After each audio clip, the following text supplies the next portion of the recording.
네, 시장의 흐름이 궁금하시다면 어떤 종목을 매수해야 될지 고민이시라면 지금부터 함께 하시죠. 김종효의 픽 출발하겠습니다. 이사님 안녕하세요. 네, 안녕하십니까. 네, 먼저 아시아 증시를 통해서 국내 증시와의 연결고리 먼저 찾아볼게요. 나스닥이 사상 최고치를 또 경신하고 있는데 국내 증시를 비롯해서 아시아 증시는 영 힘을 못 내는 것 같아요. 겨우 빨간불만 나타내더라고요. 네, 그렇습니다. 특히 뭐 일본 같은 경우가 우리나라는 그래도 하이닉스하고 한미반도체라고 하는 두 종목이 그래도 확연하게 엔비디아를 쫓아가는 모습을 나타내고 있고 뭐 대만도 그 정도는 아닙니다만 TSMC의 사상 최고가 계속 이어지고 있는 구간이니까 뭐 그쪽은 쫓아간다고 할 수 있는데 일본이 좀 특이하죠. 어드반테스트라든지 그다음에 뭐 다스코 같은 그동안 엔비디아와 함께 움직였던 종목군들이 오늘 좀처럼 힘을 내지 못하면서 일본 증시는 보합권에 묶여 있고요.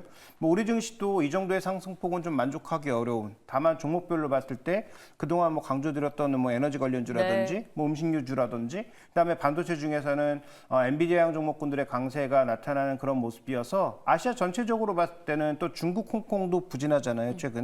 그래서 엔비디아의 분위기를 지수 기준으로 반영하는 곳은 뭐 거의 없다라고 보셔야 될 것 같고요. 그래서 최근에 중국과 이 미국과 아시아 증시가 나타나고 있는 디커플링이 달러 인덱스 때문인가 봤더니 달러 인덱스가 또 그렇게 많이 오르는 것도 아니거든요. 그래서 최근 들어서 아시아 증시가 미국 증시와는 조금은 결이 다른 모습을 보여주고 있는 부분은 계속 강조드리고 있습니다. 결이 다르게 흘러가고 있는 미 증시와의 디커플링, 아시아 증시 확인해 봤는데요. 자, 그렇다면 국내 증시 오전장에 대해서는 김종효 의사의 판단이 어떨까요? 한마디로 확인해 보겠습니다. 앞서서도 뭐 올라가는 섹터 몇 개 짚어주셨는데 역시나 엔비디아 관련된 SK하이닉스, 한미반도체 여기에 플러스로 에너지 관련주들 눈에 띄고 있죠. 네, 이제 기존에 뭐 전선주 같은 경우에는 밀렸다가 재차 강세로 가면서 신고가에 들어가는 종목도 있고 밀려버리는 종목도 있습니다만 최근 들어서는 뭐 조금 전에 뭐 말씀하셨던 두산그룹주가 여러 방면에서 뭐 원자력 관련주들도 다 움직이고 있고요. 그 다음에 또 최근 들어서는 또 전지, 연료전지 관련 종목군들도 초강세를 나타내면서 에너지를 끌어다 쓸 수 있는 쪽은 다 강세. 그 다음에 얼마 전에 크게 주가가 밀렸던 하나솔루션도 수급적인 이슈가 강하다라고 말씀을 드렸는데 미국 쪽에 이제 태양광 종목군들이 밀고 올라오면서 오늘도 초강세. 그래서 실제로 최근에 에너지 관련해서 끌어쓸 수 있는 모든 종목군들은 다 강세라고 봐야 될 것 같습니다. 에너지를 끌었다 쓰는 쪽은 다 강세다. 어쨌든 가는 종목 위주로 가는 흐름이 오늘도 나타나고 있는 상황인데요. 자, 그렇다면 저희는 어떤 섹터와 종목에서 기회를 발굴해야 될까요? 오늘 김종효 의사의 선택 바로 공개하겠습니다. 궁금했어요. IT 부품 쪽 어떻게 투자해야 되나 망설여지기도 하고요. 사실 애플 모멘텀이 이제 다음 달이죠. 6월 10일에 AI 기능을 공개한다고 했기 때문에 관련주들이 잠깐 움직이다 지금은 주춤하고 있거든요. 뭘 봐야 되나 했는데 IT 세트 전체를 보자라는 힌트를 주셨습니다. 네, 애플이 이번에 아마 그 자기의 개발자회에서 얘기할 수 있는 것은 AI와 관련된 부분, 그다음에 새로운 기기의 뭐 방향성 뭐 이런 부분들을 언급할 것 같아요. 그래서 관련된 종목군들도 움직일 것 같은데 전 좀 더 본질적으로 어쨌든 지금 애플의 판매량이 다시 늘어나기엔 좀 어려워 보이거든요. 중국 쪽에서 회복하기 어려워 보이는데 자, 준비된 그림으로 우리가 첫 번째 포인트를 한번 확인을 해보도록 하겠습니다. 그래서 IT 세트 쪽에서 뭘 봐야 되느냐? 저는 이거라고 보거든요. 화양연화. 근데 물음표가 있어서. 그러니까 화양연화라고 하는 게 지금 가장 좋을 때를 얘기하는 거잖아요. 그럼 지금 가장 좋을 때인가라고 봤을 때 그 정도 수준은 아닌데 그래도 과거의 어떤 이런 기억을 떠올릴 정도의 수준으로 뭔가 바뀌고 있지는 않나 이걸 봐야 된다라는 얘기예요. 그래서 애플 하나만 보실 필요가 없고 애플의 판매량은 단기간 늘어날 리가 없으니 준비된 그림으로 보시면 지금 의외로 전 세계 글로벌 스마트폰 판매량을 보니까 올라오고 있다는 얘기예요.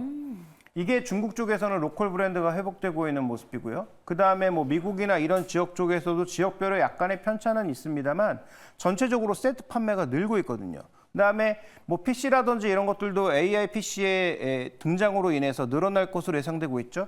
그러니까 우리가 이제 기존 상수로 보고 있는 데이터 센터 쪽의 매출 말고 IT 세트 쪽에서도 뭐 아이패드라든지 그다음에 새로운 아이폰이라든지 그다음에 이제 글로벌 스마트폰에서 화웨이나 중국 브랜드의 전반적인 약진들, 그다음에 갤럭시도 최소한의 어떤 반전은 있었다라는 부분으로 놓고 봤을 때 우리가 애플 모멘텀에만 지금 매몰되면 안 된다. 그쪽은 어떻게 보면 6월 10일 이슈로 끝날 수도 있는 부분이니까 네. 전체적으로 지금 뭐가 회복되고 있는지를 봤을 때 IT 세트가 그래도 회복되고 있더라. 여기에 이제 방점을 찍어야 된다라고 보고 있는 것이죠. 결국은 하나의 모멘텀에 우리가 집중하기보다는 IT 섹터를 본다면 IT 본질을 좀 봐야 된다라는 이야기를 해주고 계세요.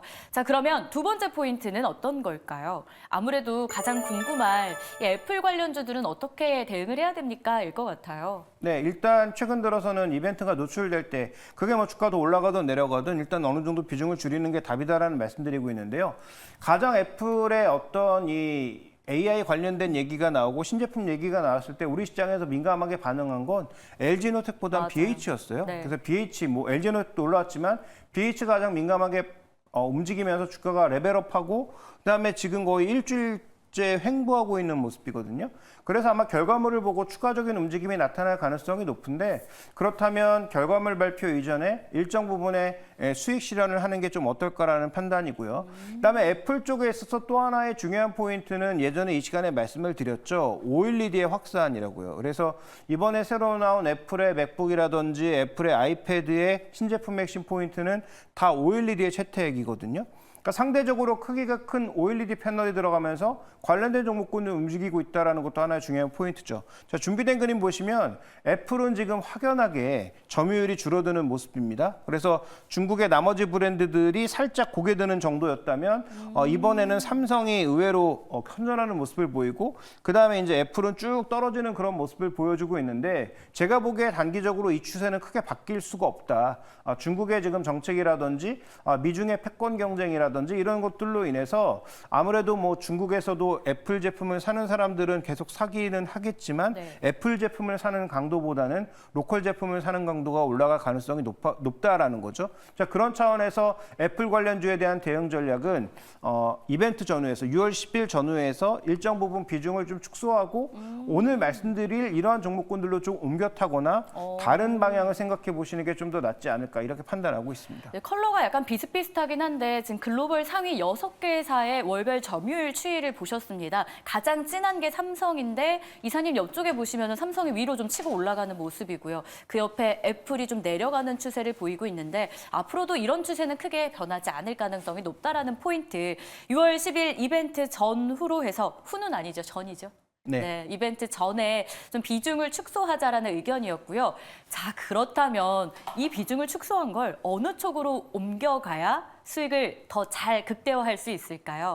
궁극적으로 저희가 봐야 될 IT 부품주를 좀 공개해 주신다고요? 네, 결국은 그렇다면 애플에만 매몰되지 않고 전 세계적으로 거의 모든 세븐? 빅7까지는 너무 넓은 것 같고 한 네. 빅5, 빅4 정도의 납품을 한다든지 아니면 뭔가 새로운 시장으로 진출하고 있는 그런 업체들을 보는 것이 좀 더 좋다라는 것이죠. 네. 그래서 준비된 다음 그림 보시면 최근 들어서 삼성전기에 나타나고 있는 주가의 반등은 아마 이 부분에 기인하고 있을 거다.